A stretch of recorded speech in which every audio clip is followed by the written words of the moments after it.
It's your girl Ash, and I am back with another video. Before I get started, I just want to say happy holidays and Merry Christmas to you all. And since it is Christmas, I'm going to be reacting to World War II, Christmas Truce, Silent Night by Extra History. A couple of you have recommended for me to react to this channel a couple of weeks ago, and here I am today checking them out. You guys said that it's a very informative history channel and also funny as well. If you guys haven't subscribed already, what are you waiting for? Hit that red button so you can be a part of the family. Don't forget to give your girl a thumbs up. Yes, hit that thumbs up button. Enough of me talking. Let's get straight into this reaction. Christmas Eve, 1914. The war was supposed to be over by now. Extra history. This little holiday special is brought to you by World of Tanks. Use the invite code ARMISTICE if you're a new player who wants to check out the game. The Christmas Truce is one of the most poignant events of the First World War. A time when men rose up above the madness of the conflict and, for just a moment, saw each other as fellow humans. This is an event that definitely did happen. Thousands of... I think in one of the videos that I just recently did, they did mention something about, what was it? Something about, like, something about the soldiers, like, sharing stuff and stuff like that. So I'm guessing this is what the person was talking about. Men laid down arms in the truce, but a century of retellings has also kind of sanded down its rough edges and oversimplified its messy reality. Indeed, this event wasn't just the result of pure human spirit and holiday cheer. It was a host of unique factors that drove these enemies to spontaneously declare peace in no man's land. And really, it may not have been all that spontaneous. Small armistices were happening every day. As frontline troops became accustomed to the rhythms of trench warfare, they learned that looking the other way now and then could bring a shred of safety and calm to their lives. The armies ate meals at the same time, which became a daily ceasefire. Patrols frequently ignored each other, adopting a live and let live attitude. Troops often shouted to each other. Isn't that crazy that you can be at war, but during the holidays, you guys kind of like call it truce and you kind of like getting along? That goes to show you that there shouldn't have been a war, you know, like there shouldn't have been a war. I mean, it was going to happen, but you know what I mean. Across the lines. After all, the autumn battles had passed, and both sides were waiting out the winter. In reality, the weather was the primary enemy for both sides. The high water table at Flanders meant that the trenches were always filling with water, sometimes collapsing and burying men inside. Soldiers leaned against the walls to sleep, trying to keep themselves out of the wet. Food supplies had to be hung up on dugout ceilings. And that winter had been particularly miserable. Weeks of rain flooded the dugouts. The mud pulled men down like quicksand. Now, British Field Marshal Sir John French had noticed the hands-off attitude his men were developing towards the enemy, and so he ordered attacks in late December to boost morale. And this resulted in heavy British losses. Concerned about possible fraternization over the holiday, he issued orders that no unofficial armistice would be tolerated.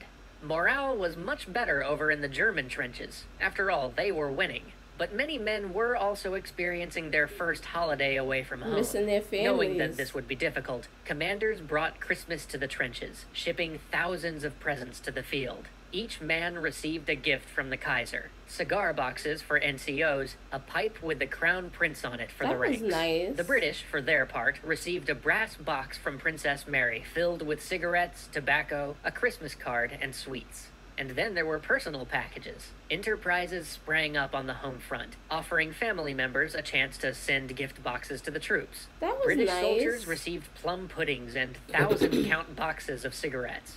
German and Austrian... But I wonder how, like, the family sending, you know, packages, how did the packages get there? during that time? I would like to know that. Austrian troops were bombarded with chocolate and salami and cognac. Both sides received winter clothing. In truth, though, the gifts were kind of a nuisance. I mean, there was nowhere to put it all. Soldiers didn't have a place to store 1,000 extra cigarettes. But that Christmas Eve delivered a true gift. The rain stopped. And the trenches drained. Dry cold froze the mud into a hard surface, almost like a floor. Snow dusted the countryside. That afternoon, the gunfire dwindled, and in some sectors it stopped entirely. The weather just seemed too nice for it. The Germans, stuffed with Christmas chocolate and cheered by the weather, started putting lit Tannenbaum up on their trench parapets. And then the German line started singing. Over on the British parapets, watchmen of the Scots Guard saw lines of lights along the enemy trench. At first they suspected an attack, but then they heard an ethereal sound drifting across no man's land. Stille Nacht, Heilige Nacht, the original Austrian version of Silent Night. Sensing a challenge, Guards Officer Lieutenant Sir Edward Hulse decided that they should drown this out with their own carol. The sides went back and forth, but soon the competition merged into a harmony. No, it wasn't. They went back and forth. That is so cool. Like, that is so cool. Oh my gosh. Of Good King Wenceslas and Auld Lang Syne.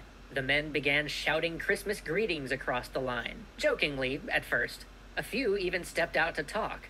Hulse didn't know it, but the same thing was happening up and down the entire British line. Agreements formed. In some sectors, the officers met at the wire and shook hands, agreeing to cease hostilities the next day. In other areas, the ranks took the lead, Germans shouting across no man's land, "English, tomorrow if you no shoot, we no shoot." At times, it was just one brave soul walking into no man's land, waving a newspaper. Wow. These overtures were extremely dangerous. Though peace was breaking out in certain areas, it didn't happen everywhere. One British regiment responded to German caroling with a machine gun blast. Some unarmed soldiers were gunned down trying to broker this holiday armistice. But in most sectors, the ceasefire held. This truce mostly happened between German and British units. The French and the Belgians, whose countries were under German occupation, were less inclined. There were agreements to bury the dead and cease hostilities, but not as much fraternization.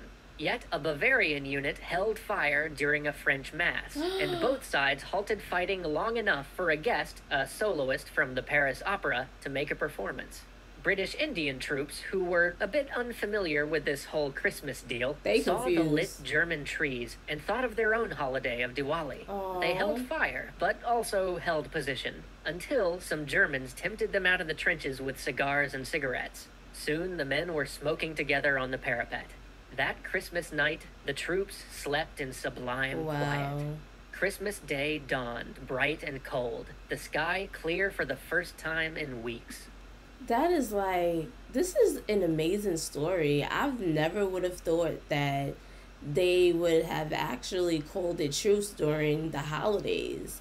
Like, that's just so amazing. That people were still, like, you know, kind-hearted. To their shock, British troops looked across no man's land to see the Germans walking around on their parapets. Such a thing was suicidal in daylight, and that gesture of trust, more than anything, lured a few British out. It was heaven to at last stand up straight and walk on solid earth. Some had ventured into no man's land on Christmas Eve, but in daylight it was impossible to ignore the bodies lying between the trenches. The two sides buried their dead in common graves, grieving side by side in joint services, listening to the faraway sounds of battle from other sectors. And that shared experience broke down the wall. Soldiers milled about together in no man's land, swapping overabundant gifts from home. British beef for uniform buttons, chocolate cake for barrels of beer. They exchanged hats. One German barber gave haircuts. The men chatted. After all, they shared so much in common. They lived in the same fields under the same rain, and they were equally sick of war. Besides, they were curious. What was life like on the other side? Who were these enemies? One British officer was perplexed to learn that his new German friend believed the armies of the Kaiser fought for freedom. That was impossible, the officer responded. We're fighting for freedom. Amid this, They don't Lieutenant even know. Holtz found himself talking. They don't even know what they were fighting for. Like one of the videos again that I watched with one of the war veterans, he said that, you know, he was young. He was 16, easily influenced. He really didn't know what he was actually going to war for. He thought that he was like literally going to war to save Germany, not knowing, you know, the things that, you know, that they were doing. That's crazy. That everyone had this misconception about why they're going to war. To Lieutenant Thomas of the 15th Westphalians, who had something to pass on, a Victoria Cross and a packet of letters. An English officer had died in the German trench during the last attack. Perhaps he could give these to the man's family? Touched, Holtz removed his own silk scarf, a gift from home, and presented it in thanks. Aww. Thomas, embarrassed that he had nothing to give in return, sent a soldier to fetch the fur gloves that his family had sent.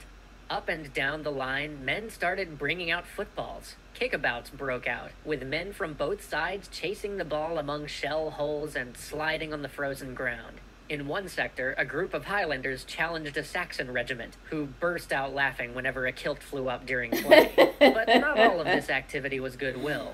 On both sides, a few used the gatherings to reconnoiter enemy trenches, and both sides used the time to repair dugouts. Of course, for some, this fraternization appeared false. One British soldier flashed his squad mate a hidden dagger, while another refused to smoke German cigarettes, fearing that they might be poisoned. When one squad of Bavarians discussed whether to meet the British, their corporal snapped at them. Such a thing should not happen in wartime. Have you no German sense of honor left at all?